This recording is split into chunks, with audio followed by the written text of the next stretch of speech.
something that I ran across out of desperation. Because in 2013, I flipped my classes and I was so excited. I had projects planned, I had inquiry planned, and I told my students, you need to go and do this homework, and then when you come to class, you won't have to listen to me. We will do all this innovative stuff. And I got to class day after day after day, and they looked at me and went, wait, were we supposed to do something? wait, what homework? Well, I'll get to that, it's just gonna be late.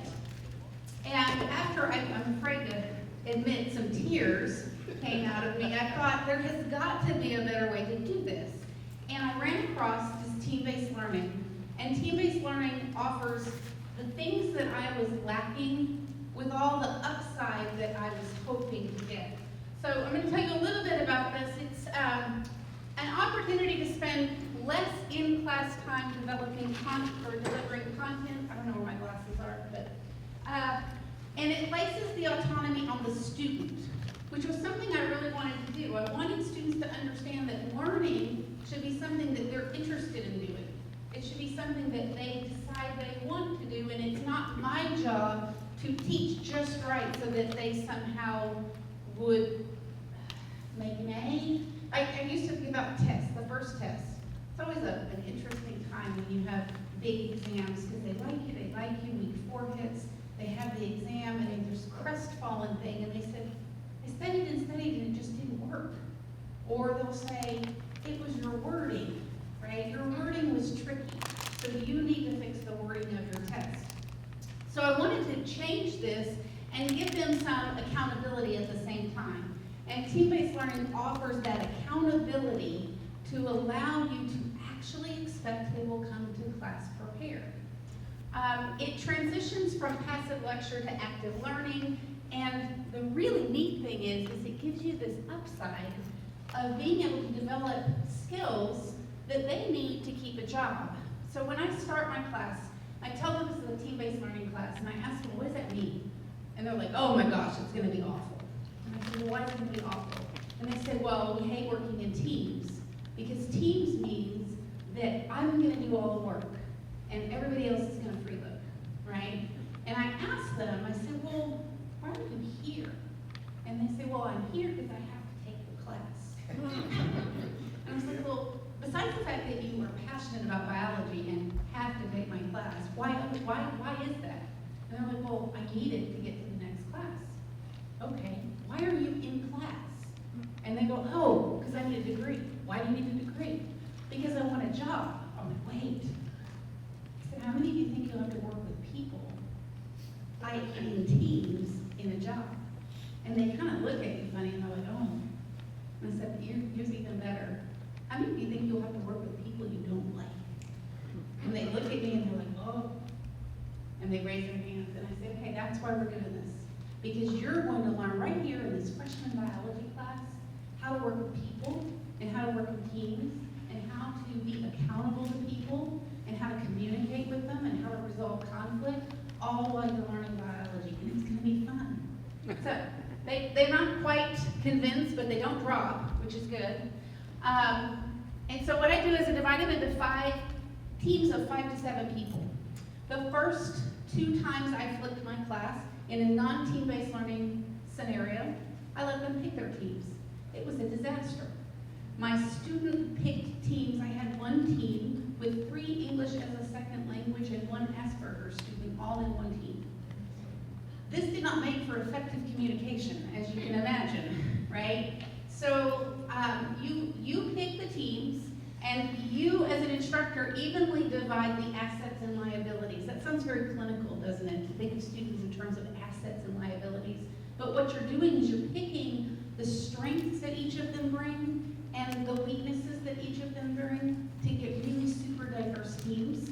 I use a tool called catme.org. Collin College last year provided the entire college with a, it's not a subscription, what is it, site license, yes, thank you, a site license. It is wonderful, it allows you to pick teams, and it also allows you to do peer evaluation. Then we assess their readiness. This is where the accountability comes in, with a readiness assurance process. The first thing they do is they come in and they take a quiz. And so all of a sudden, if I tell them to do their homework, they know they're going to take that quiz for an individual grade, and then they're going to retake the quiz with their group. That was the next thing I loved about it. No one ever leaves my class not knowing the right answer to every test and the reason that it's right. Right? No more of this, why don't you come by my office to review it? They already have taken it together. I also have this really nice upside of not hearing that everyone failed their test as they walk out the door, because they know everyone didn't fail because they worked together in their team. And then we have application activities. And the application activities are to present a significant or interesting problem to your students that require higher level thinking. You require them to work on the same problem, they make a specific choice, and they simultaneously report. So what we're going to do today is we're going to do this. We're going to simulate this classroom flow. You had preparatory materials, right? It was all, did you all get it, Anima? And you all read it just like your students would, right? You all prepared. Okay, so some of you are looking, some of you printed it out. Some of you are looking at each other like, yeah, I saw that email, right? So we're going to engage in this readiness assurance process like my students do. The first thing we're going to do is we're going to take a little test. And then after that, we're going to do an application activity. Now, I've learned from doing this that you guys and anybody non-biology don't find it to be really amusing or fun to do a biology application activity, right? It's not very meaningful. And that was one of those things that we said, a meaningful choice. So I worked up an application activity just for you guys, okay?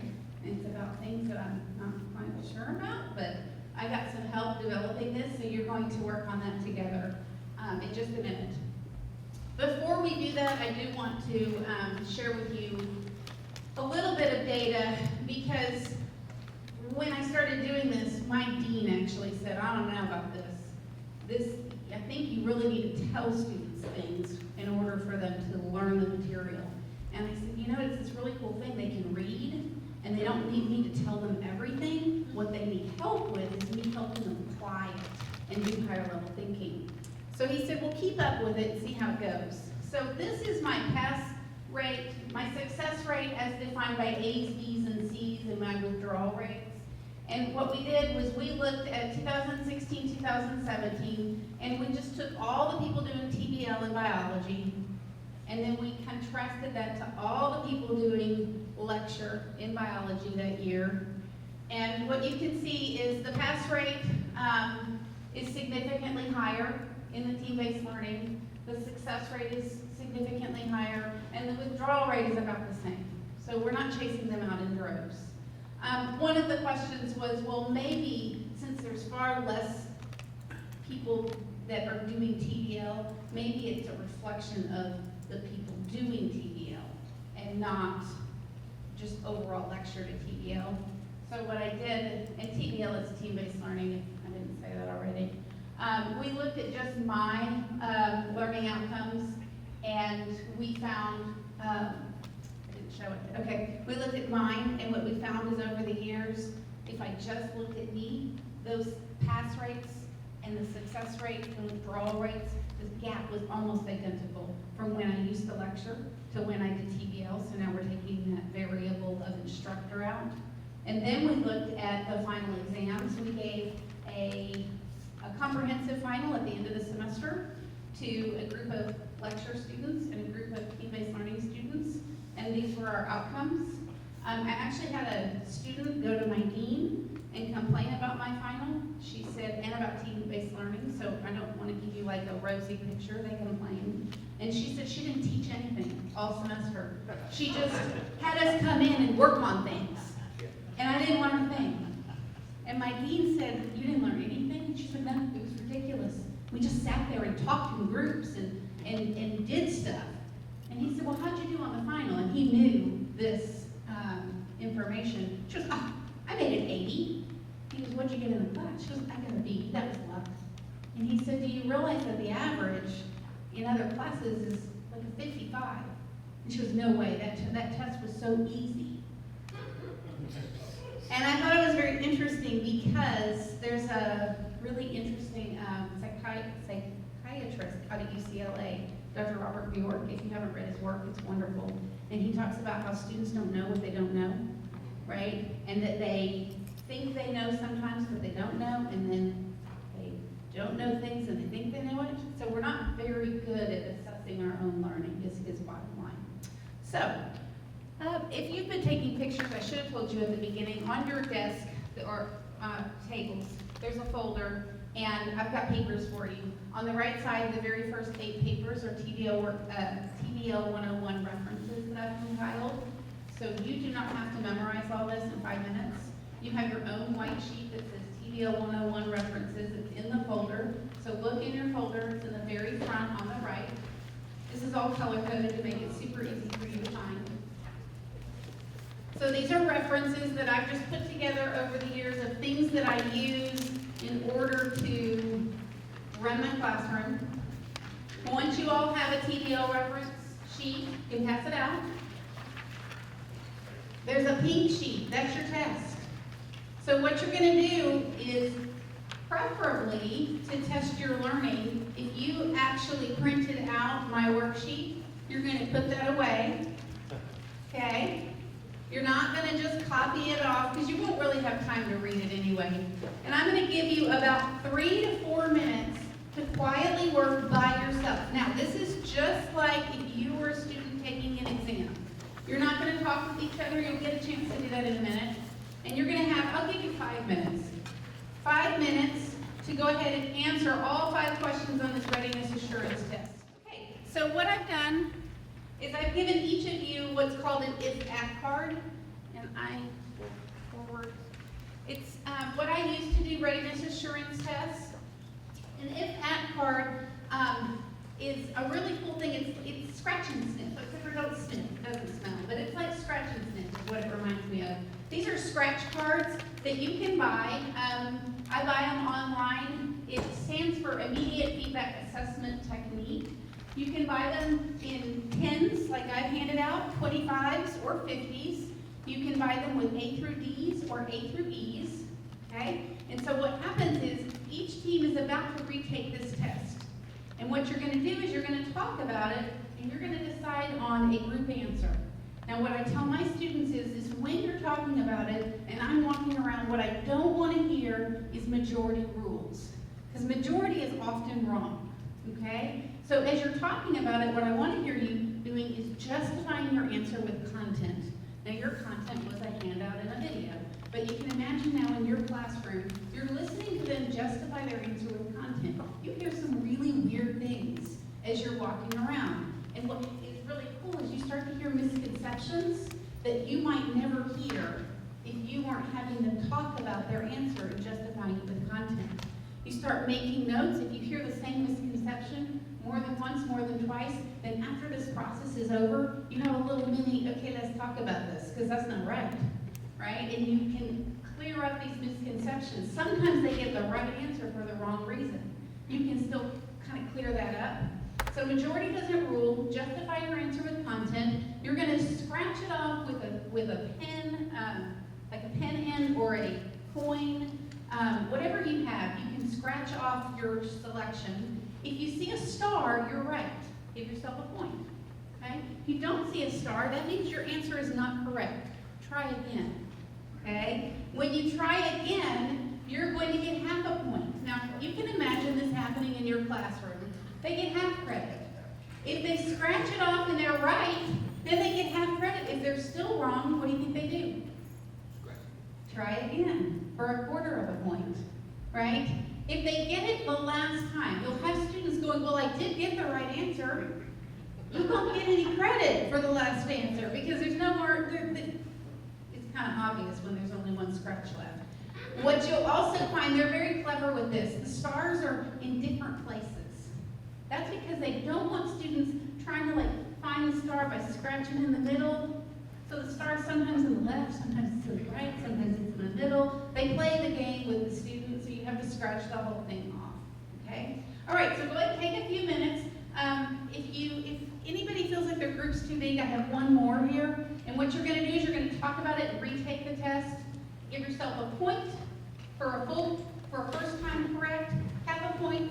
second time, quarter of a point for third time. No credit, too bad if you get it last time.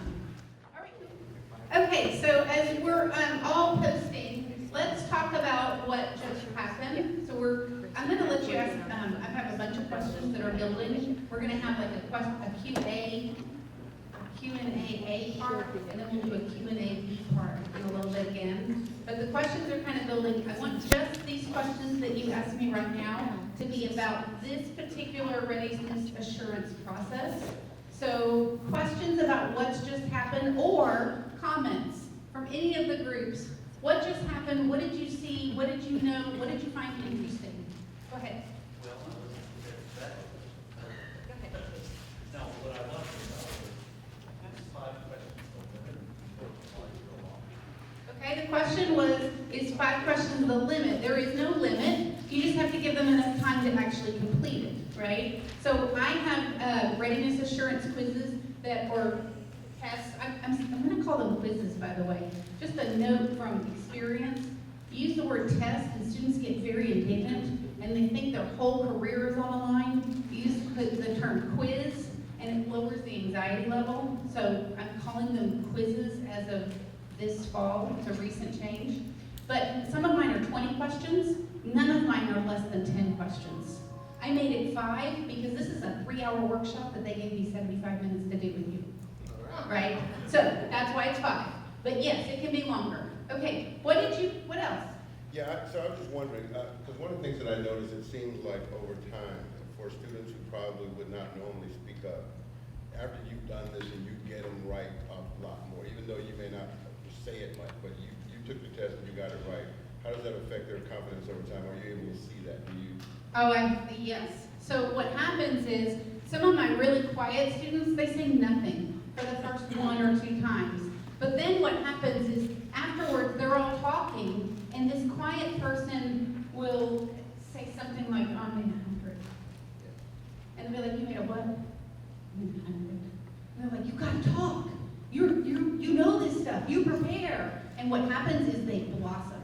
They absolutely blossom. Now, the flip side is also true. You have those students that know the answer to everything, right? Even if they've never been there or never even opened the book, they know.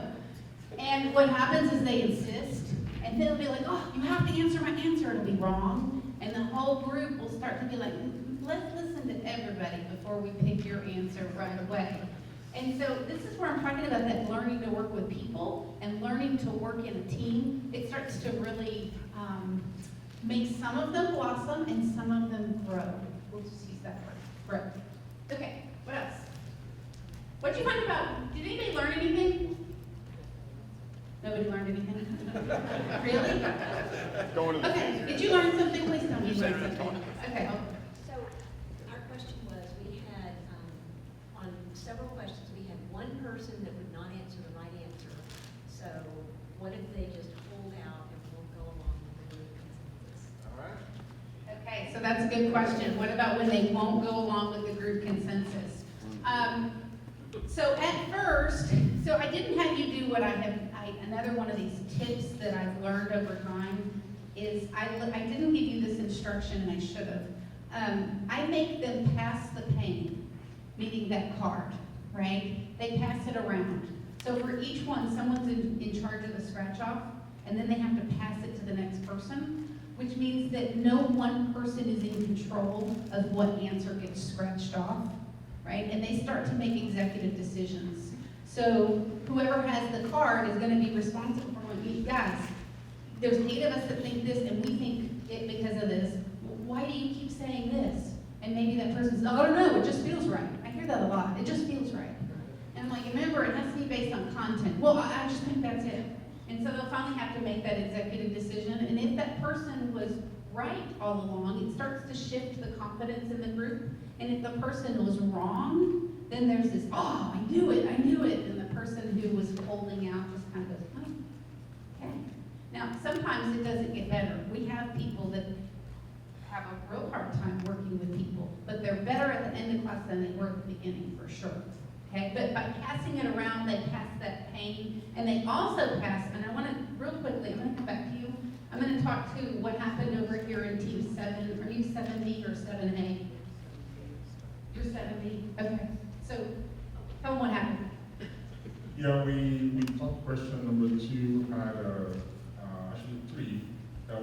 keep two choices there, so we were looking for the second choice, whereas actually it was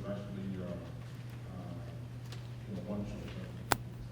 So they ended up scratching off every answer, right? So they scratched off, they said, the right answer first, right? And then they scratched off all the rest of the answers, and then they had that same look that my students have of, oh no, we made a mistake. And what happens is everybody looks at the scratcher like, oh my gosh, you ruined our grade, right? How could you have done this? And they'll call me over, like, like they ruined it. And I'm like, okay, calm down, right? Calm down.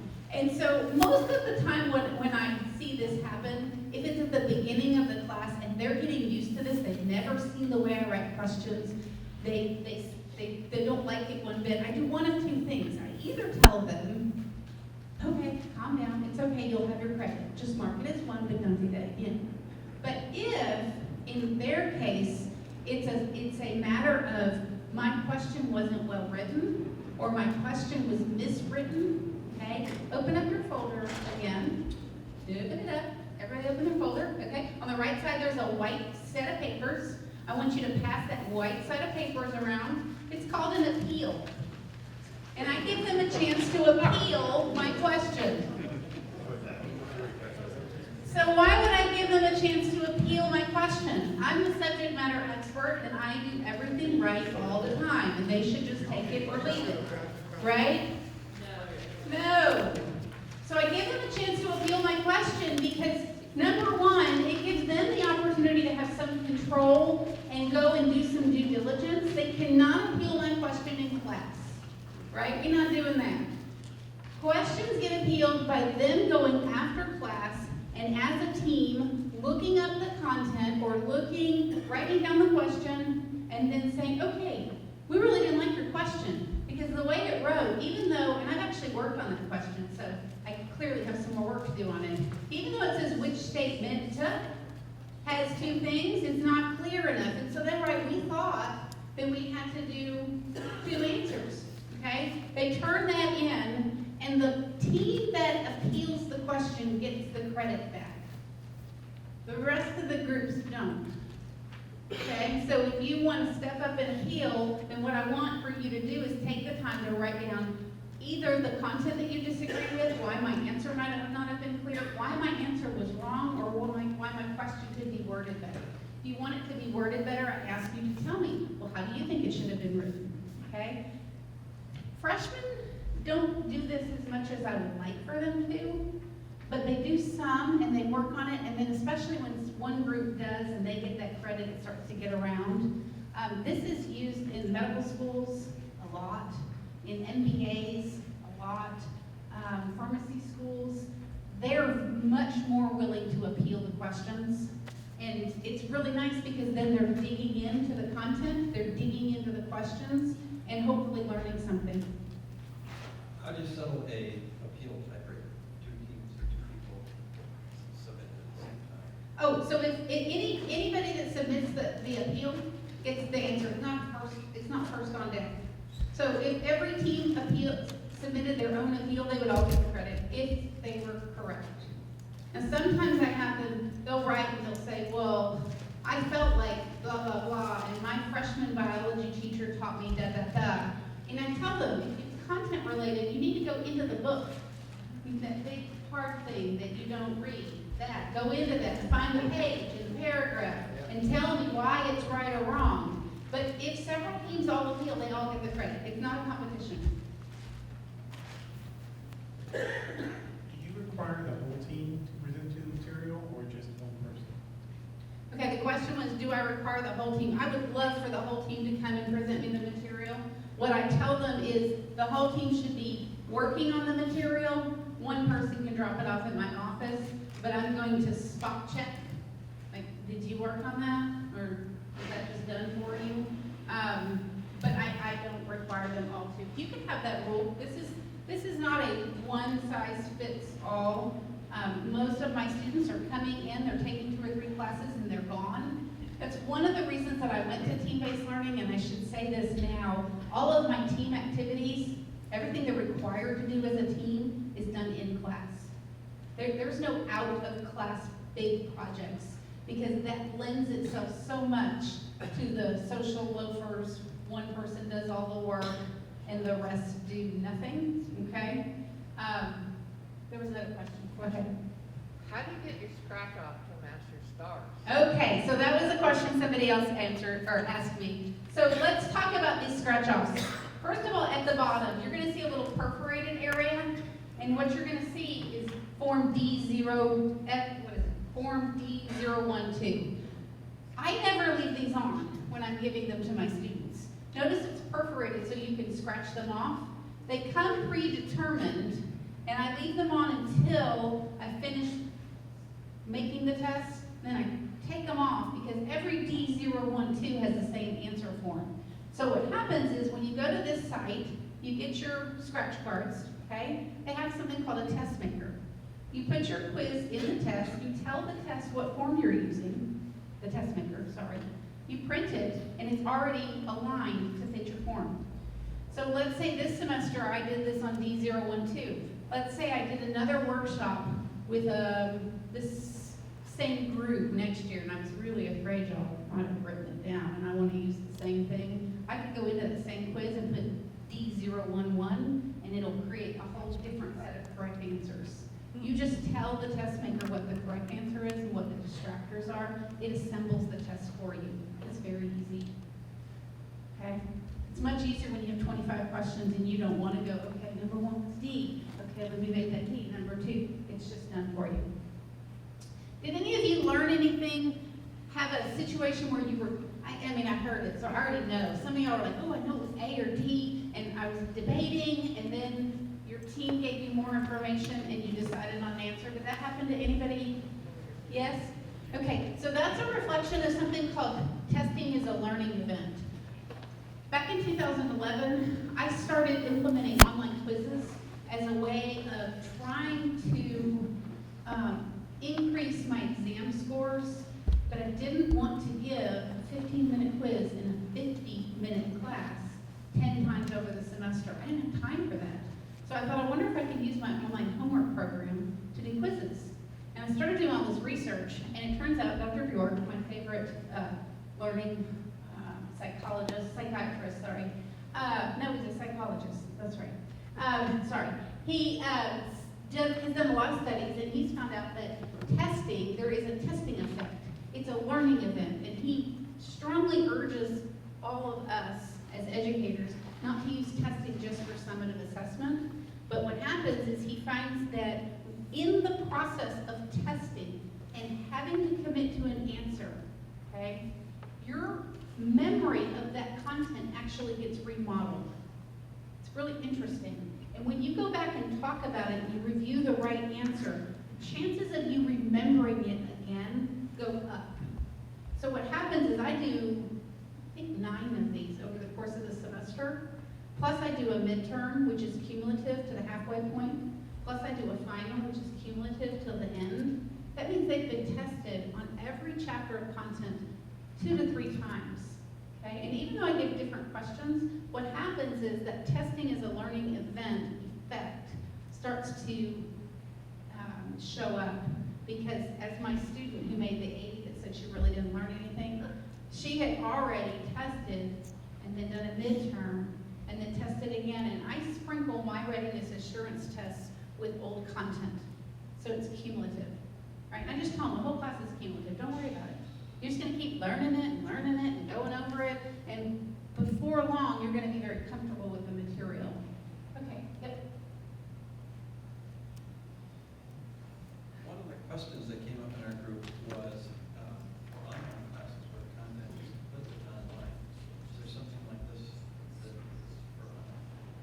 So this is being implemented online, and I'm still trying to do this online because online students, they're a whole, I don't know, group of people that say, I don't have time to do anything with anybody ever, right? Don't give me any group work, I don't want to talk to anybody, I don't want to do anything with anybody. And the answer is yes, but it's not nearly as well developed in the online application as it is in class. Some of the things that I'm hearing is, I do 5 to 7. In online applications, they recommend 4 or 5. not 7, just for ease of talking with each other. What they have been doing is they do a readiness assurance test for individuals, and then they do a team test where what they ask them to do is talk via, it's called GroupMe or WhatsApp or some of these chatting things. I mean, I guess you could just do a group text where they talk about the questions and then they assign one person to put the answer in at the end. It's a little bit tricky. So Learning Catalytics, which Pearson does with a variety of their textbooks, will allow you to simulate this where you can have a first choice, a second choice, a third choice. But I would say it's not nearly as well developed. There is, and if you would like, I don't know how to do this. I have my email at the end. If you would like to get onto a listserv where you kind of ask people about their application. So it's a listserv, it's not biology. It's a listserv that's across the world. It's an international listserv of all team-based learning implementers where you just write, hey, I want to do this online, but I have no idea where to start. And you'll get like a flood of emails of people giving you resources, recommendations, their experiences, etc. Okay. One other question that I heard, the teams. One other question before we move on. I did not formally divide you into teams like I normally would have because of time. Some of you, like my group of 9, you're too big. You needed to be like 5 to 7, but that's okay. So how do I do that? I go to CatMe and I make a survey app using CatMe. CatMe has maybe 60 or 70 sample questions, okay, that you can choose from. You decide what fits your discipline. So things for me, I want to know, I do ask if they're male or female, or if they prefer not to answer, but it's really good, and research shows that having a combination of males and females on the team is good. Okay, so I ask them that. I ask them, how many years were they in high school? Now that's my nice way of asking how old they are. But I just ask them how many years ago they were in high school, because what I really want is I want my 18-year-olds and my 50-year-olds to be all mixed up. I don't want a group of all 18-year-olds because 18-year-olds bring experience and assets to the table, but they also are missing some of the life experience that some of my 50-year-olds have or 55-year-olds, so I want to mix them up. I asked them if they had AP biology in high school. Okay, I asked them if they had AP chemistry. I asked them about their written communication skills. I asked them, I'm trying to think of what else. I asked them, how far away from Texas would they call their home? Okay, now that's, again, my nice way of saying, where are you from? But you can't really say where you're from, so I just asked them how far away from Texas. We have Dallas, Fort Worth, Texas area, the states that border Texas, Midwest, East, the East people, and then out of the state, the East people. It's not Mid-East. What is it? East. Anyway, East, West. I have categories. I spent some time actually writing it down so I don't have to say it. But then I have out of the country. Why do I do that? Because I don't want a group that's all from Texas. I want them to have more perspective than the Dallas-Fort Worth area, right? So what I'm trying to do is mix them up and get diverse teams. The research shows that diversity is key to the success of a team. Okay, so let me keep going. All right, so now what we're gonna do is we're gonna do a gallery walk. This is a sample of the kind of application you might do in your classroom. What you're gonna do is you're gonna take the blue sheet, and it's out there. Everybody's gonna take the blue sheet. And then what I want you to do is I want you, and you can break up into groups of 4 or 5. So if you have like 1 million of you at the table, just break in half. And I want you to take this Post-it note, and I want you to answer these questions or sketch out. You can do anything you want. The sky is the limit. The question is, what is the most important professional responsibility that needs to be instilled in your students while enrolling in your IT program that will increase their success in the workplace? So you're going to start by proposing a modification to your classroom work that will develop the skill. And then I want you to come up with a challenge or a barrier you might face and a solution, at least that's a mistake, I'm sorry. At least one solution to address that challenge. You're gonna write that, I'm gonna give you about 10, 7, 8, 9 minutes. And then you're gonna post it on the wall. Is this a group effort? This is a group effort. You're gonna work in teams of 4 or 5, 3 or 4. Then you're gonna post it on the wall. So let's start the ticker running now. 8 minutes, okay? Remember that the application activities, I told you, should be an interesting problem. It should be something that all the teams work on the same thing at the same time, right? And then you're gonna report out at the same time. Most of these posters are up. So that was the first half, but that's not the whole learning experience. I've dropped these Post-it notes by.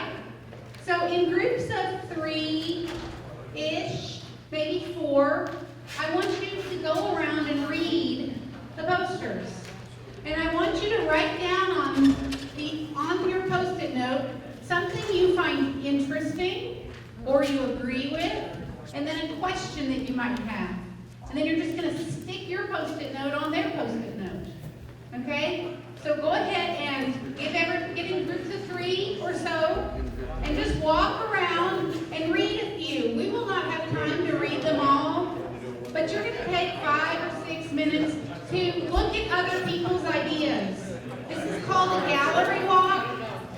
You're going to write down something interesting or that you agree with, and something you have a question about. Maybe you have a question about their challenge, or you have a question about their solution. All right, so if everybody will take their seat. One of the questions was timing, right? I know a few of you feel like you've been rushed, and I don't want to rush anybody. But again, I did want to give you kind of this experience of going through some of the big components of team-based learning. So one of the components was homework, right? And you all got homework. One of the components was accountability. And you got a feel for the accountability process, the readiness assurance test, using the IFAC cards. One of the big components is application activities. And what I hope happened just now, and what you did just now is called a gallery walk. Somebody noted it looked very much like a gallery. Is you're putting together the pieces of content and you're starting to think about implementation. You're starting to think about what can you do in your content area that would be more than just regurgitating what you've read, right? So I have a lot of brainstorming, a lot of what ifs. That's kind of, the gallery walk is one of my favorites. You can have questions where you ask them for some sort of, I do a lot of, if there was a mutation, so now I'm in science, okay? If there was a mutation, what might be the repercussions? I'm not sure. Somebody, what's a mutation in IT? I don't know. If there was a change, I don't know what that is, what could be some of the things you would have to troubleshoot, right? And you could list 5 or 6 or 7 or 8 things. I have what I call mini choice that I use all the time. My students hate many choice answers. You know what a mini choice is? A's right, B's right, C's right. It could be all of them. It could be just one. They hate that because they want to do this process of elimination, which that's not a thing. So we don't do that.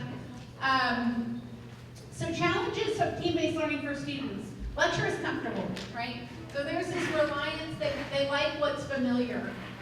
They many times feel very uncomfortable having to be responsible for any learning whatsoever outside of the classroom. What you will find is if you take time at the beginning of the first week of class to underscore how they are going to be more successful due to implementation of team-based learning, that gets better. The other thing that happens is when you keep doing this over and over and over, they start to learn it just like a skill, right? They learn how to prepare. They learn how to open their book. They learn, you'll hear them. The first test that I have, they'll say, or I'm going to call it quiz from now on, the first quiz, I'll hear them, how did you know that? And they'll be like, oh, I read it in my book. And I'll go, you what? I read it in my book. Or I'll hear, oh, it was in the homework. happens is they'll start to be equipped, they'll hear, what are the successful students doing that I'm not doing? There is sometimes that perception of having to teach themselves. This is where your in-class activity really needs to feed directly off of what you ask them to do outside, right? Those being aligned is huge. If you're asking them to work on A and B, and then all of your in-class time is completely unrelated, it's Y and Z, it's not gonna go so well. But if we're starting with A and B, if I ask them to learn about atoms and molecules, and then I'm having them build molecules from atoms, then there's a sense of, oh, I know what that is, right? And they can start to relate those. Social anxiety. So in my CATB survey, I give them a chance to give me comments. And it's interesting, more and more and more, I have people that say, I have social anxiety, I can't do this, okay? And what I tell them is, you're in a very safe space. I went and talked to a couple of our psychology professors, and what they told me is that the best way to improve, or I guess for somebody with social anxiety to improve or to decrease that anxiety, is to interact socially in a very safe and controlled setting. That's what my classroom is. They don't have to do this outside of the classroom. But there's that perception. And then fear of freeloaders. They're so relieved to hear that they have individual quizzes and individual tests that stand. A couple of my rules, if you make less than a 50 on the individual portion of my quiz, you don't get the team credit at all. So what happens is I average the team and the individual. So if somebody gets a 50 and their team gets an 80, they get the average of the 50 and 80, right? 65, there you go. But if somebody makes a 5, which happened in my class, you're not contributing anything to that team discussion. So it brings a certain level of, you have to bring a certain amount to get the credit.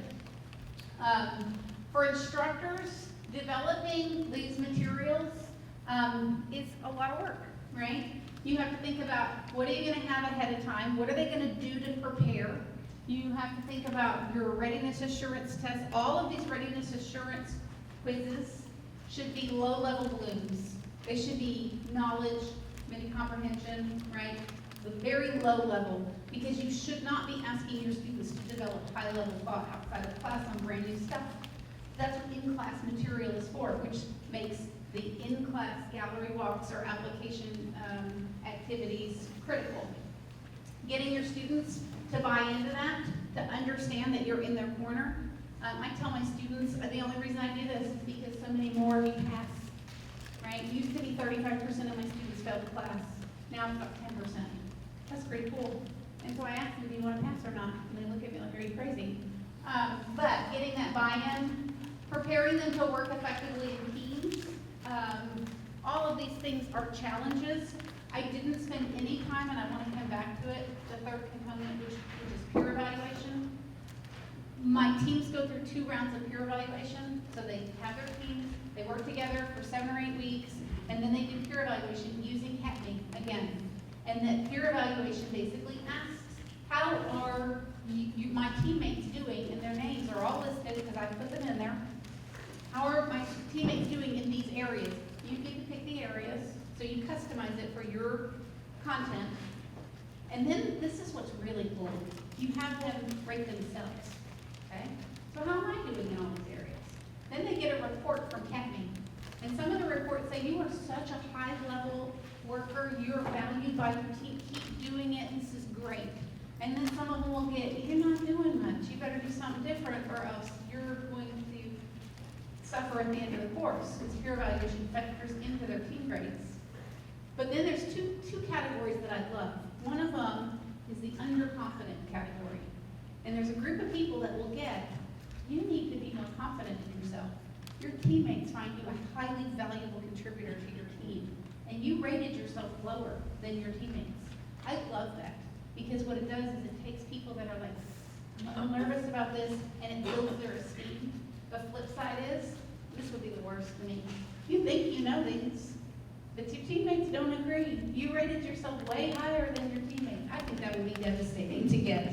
But it's very nice. It's done in email. It's done privately. I run these the last day before spring break. That's when they're due. So they get a week to recover, right? In the fall, I have it come out on Thursday afternoon where they don't have to see anybody until at least Monday. And then what I tell them is, okay, you have two choices. Now, you can fix it, you can grow, because you're gonna get re-evaluated at the end of the semester, or you can just dig in and be a real pill, okay? I drop the mid-semester peer evaluation from consideration at all. They use it for feedback only, okay? They get a sense for what's gonna happen, but then it's like it never happened. And at the end of the semester, they all evaluate each other again, and I tell them, you should most strongly think about how have your teammates done since the last time you evaluated them. I don't wanna hear about how they did in February, if they're a rock star by April. I want to see the fact that they responded and became a contributing member of your team. And then that's what goes in at the end of the semester. So these are just some conclusions of what I found team-based learning does. What it really does, and I know you don't need me to read to you, it allows me to teach content. It allows me to not have to say everything. It teaches my students to be accountable for coming prepared. And it lets me teach way more than biology. I get to teach them how to work with each other, how to interact with each other, how to resolve conflict. What usually happens is you have these really tight bonds by the end of the semester. They have moved on to future classes together. They have, some of them they meet socially every weekend. I'm like, don't invite me to that, just y'all do your thing. But they have all kinds of socials and parties and study groups and all of that. So it's a really good thing, especially for mine, because most of mine are first year, right? They have no sense of belonging at all, and it gives them a place to land. You already have electronic copies of my presentation, and there's extra copies of all of these handouts.